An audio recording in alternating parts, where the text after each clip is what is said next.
اعوذ باللہ من الشیطان الرجیم بسم اللہ الرحمن الرحیم السلام علیکم۔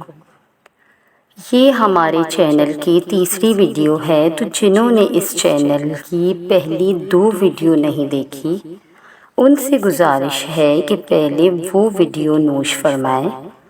میں ان 2 ویڈیو کا لنک ڈسکرپشن میں دے چکی ہوں، اور پسند آنے کی صورت پر ہمارے چینل کو سبسکرائب کریں۔ آج کا ہمارا ٹاپک ہے اپنی بیٹی کی شادی مجھ سے کر دیجیے۔ ایک ایسے صحابی کا واقعہ جن کے لیے میرے پیارے نبی صلی اللہ علیہ وآلہ وسلم نے رشتہ تلاش کیا۔ جلبیب رضی اللہ تعالی عنہ ایک انصاری صحابی تھے، نہ مالدار تھے اور نہ ہی کسی معروف خاندان سے تعلق تھا ان کا، صاحب منصب بھی نہ تھے اور نہ رشتہ داروں کی تعداد زیادہ تھی۔ ان کا رنگ بھی سانولا تھا، لیکن آپ صلی اللہ علیہ وآلہ وسلم سے سرشار تھے۔ بھوک کی حالت میں پھٹے پرانے کپڑے پہنے آپ صلی اللہ علیہ وآلہ وسلم کی خدمت میں حاضر ہوتے، علم سیکھتے اور آپ صلی اللہ علیہ وآلہ وسلم کی مجلس سے فیضیاب ہوتے۔ ایک دن آپ صلی اللہ علیہ وآلہ وسلم نے انہیں محبت کی نظر سے دیکھا اور ارشاد فرمایا کہ جلبیب تم شادی نہیں کرو گے۔ جلبیب رضی اللہ تعالی عنہ نے عرض کیا، اللہ کے رسول، مجھ جیسے آدمی سے بھلا کون شادی کرے گا؟ اللہ کے رسول صلی اللہ علیہ وآلہ وسلم نے پھر فرمایا کہ جلبیب تم شادی نہیں کرو گے، اور وہ جواباً دوبارہ عرض گزار ہوئے کہ اللہ کے پیارے رسول صلی اللہ علیہ وآلہ وسلم، بھلا مجھ سے کون شادی کرے گا؟ نہ مال ہے میرے پاس، نہ حسن ہے اور نہ ہی جاہ و جلال، اور نہ ہی میرا خاندان بڑا ہے۔ آپ صلی اللہ علیہ وآلہ وسلم نے تیسری مرتبہ پوچھا تو پھر بھی انہوں نے وہی جواب دیا۔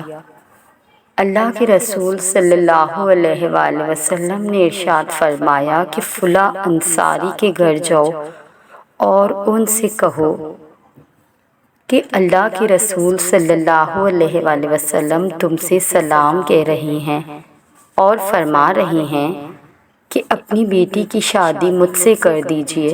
جلبیب رضی اللہ تعالی عنہ خوشی خوشی اس انصاری کے گھر گئے اور جا کر دروازے پر دستک دی۔ اندر سے آواز آئی، کون؟ تو جواب دیا، جلبیب ہوں۔ گھر کا مالک باہر نکلا، جلبیب رضی اللہ تعالی عنہ کھڑے تھے۔ پوچھا کہ کیا چاہتے ہو اور کدھر سے آئے ہو؟ فرمایا کہ اللہ کے رسول صلی اللہ علیہ وآلہ وسلم نے تمہیں سلام بھجوایا ہے۔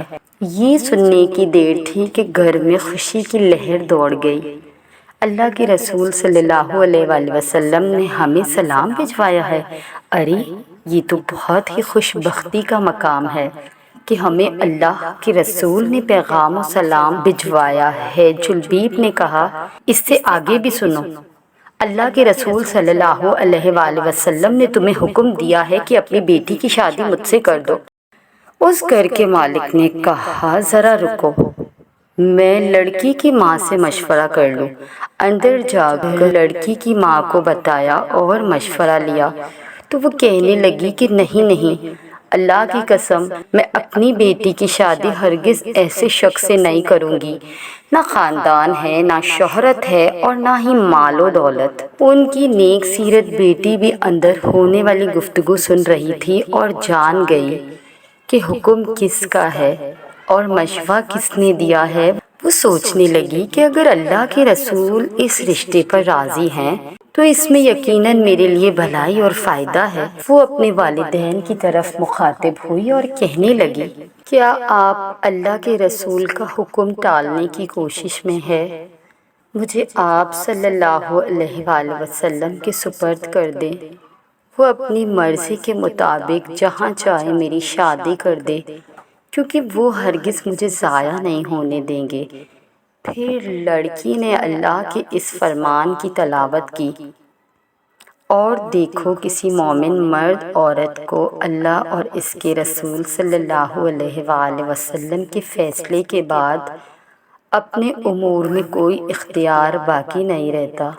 اس لڑکی کے والد اللہ کے رسول صلی اللہ علیہ وآلہ وسلم کی خدمت میں حاضر ہوئے اور عرض کیا کہ آپ کا حکم سر آنکھوں پر، میں اپنی بیٹی کی شادی کرنے کے لیے راضی ہوں۔ جب رسول صلی اللہ علیہ وآلہ وسلم نے اس لڑکی کے پاکیزہ جواب کو جانا تو اس کے حق میں دعائے خیر فرمائی کہ اے اللہ اس بچی پر خیر اور بھلائی کے دروازے کھول دے اور اس کی زندگی کو مشقت و پریشانی سے دور رکھ۔ پھر جلبیب رضی اللہ تعالیٰ عنہ کے ساتھ اس کی شادی ہو گئی۔ مدینہ منورہ میں ایک اور گھرانہ آباد ہو گیا جس کی بنیاد تقویٰ اور پرہیزگاری پر تھی، جس کی چھت مسکنت اور محتاجی تھی، جس کی آرائش و زیبائش تکبر و تہلیل اور تسبیح و تمجید تھی۔ اس مبارک جوڑے کی راحت نماز اور دل کا اطمینان بہت سخت گرمیوں کی دوپہروں کے نفلی روزوں میں تھا۔ رسول صلی اللہ علیہ وآلہ وسلم کی دعا سے یہ شادی بہت ہی زیادہ برکت والی ثابت ہوئی۔ تھوڑے ہی عرصے میں ان کے مالی حالات اس قدر اچھے اور بہتر ہو گئے کہ راوی کا بیان ہے انصاری گھرانے کی عورتوں میں سب سے زیادہ مالدار اور خرچیلا گھرانہ اسی لڑکی کا تھا۔ ایک جنگ میں اللہ تعالیٰ نے مسلمانوں کو فتح نصیب فرمائی۔ رسول صلی اللہ علیہ وآلہ وسلم نے اپنے صحابہ کرام سے دریافت فرمایا، دیکھو اگر تمہارا کوئی ساتھی بچھڑ تو نہیں گیا، مطلب یہ تھا کہ کوئی شہید تو نہیں ہو گیا؟ صحابہ نے عرض کیا، ہاں فلاں فلاں حضرات موجود نہیں ہیں۔ پھر ارشاد فرمایا، کیا تم کسی اور کو گم پاتے ہو؟ صحابہ کرام نے عرض کیا، نہیں۔ آپ صلی اللہ علیہ وآلہ وسلم نے فرمایا، لیکن مجھے جلبیب نظر نہیں آ رہا، اس کو تلاش کرو۔ چنانچہ ان کو میدان جنگ میں تلاش کیا گیا۔ وہ منظر بڑا عجیب تھا۔ میدان جنگ میں ان کے ارد گرد 7 کافروں کی لاشیں تھیں، گویا وہ ان 7 سے لڑتے رہے اور پھر 7 کو جہنم رسید کر کے خود بھی شہید ہو گئے۔ اللہ کے رسول صلی اللہ علیہ وآلہ وسلم کو خبر دی گئی۔ رؤوف و رحیم پیغمبر صلی اللہ علیہ وآلہ وسلم تشریف لائے۔ اپنے پیارے ساتھی کی لاش کے پاس وہ منظر دیکھا اور پھر فرمایا کہ اس نے 7 کافروں کو قتل کیا، پھر دشمنوں نے اس کو قتل کر دیا۔ یہ مجھ سے ہے اور میں اس سے ہوں۔ پھر آپ صلی اللہ علیہ وآلہ وسلم نے اپنے پیارے ساتھی کو اپنے ہاتھوں سے اٹھایا اور شان یہ تھی کہ اکیلے ہی اس کو اٹھایا ہوا تھا۔ جلبیب رضی اللہ تعالیٰ عنہ کے لیے قبر کھودی۔ پھر نبی کریم صلی اللہ علیہ وآلہ وسلم نے دست مبارک سے انہیں قبر میں اتار دیا۔ سبحان اللہ۔ اگر آپ کو ہماری یہ ویڈیو پسند آئی تو میرے چینل کو سبسکرائب کیجیے۔ جزاکم اللہ خیرا کثیرا، احسن الجزا۔